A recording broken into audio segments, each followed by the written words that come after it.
After finished manual electric arc welding work, the welder left the construction site without tidying up the welding equipment. Later, a casual worker came and cleared up the equipment. While picking up the electric cable of the welding set, the worker got an electric shock and shouted loudly. He collapsed and was certified dead on arriving at the hospital.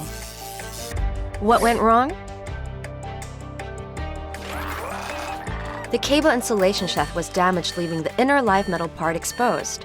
After the welding operation, the welder had not switched off the welding transformer and disconnected its plug from the power source and left. Before clearing up the welding equipment, the casual worker did not check whether the power supply of the welding transformer had been rendered dead. Besides, he did not wear insulating gloves. When he came into contact with the exposed live metal part of the cable, he was electrocuted and died. How to prevent the accident? If welding equipment is damaged, stop using it immediately and arrange repair or replacement to avoid the electric shock accident. After welding operation, the welding transformer should be switched off and rendered dead by isolating its power supply before conducting clearing up work.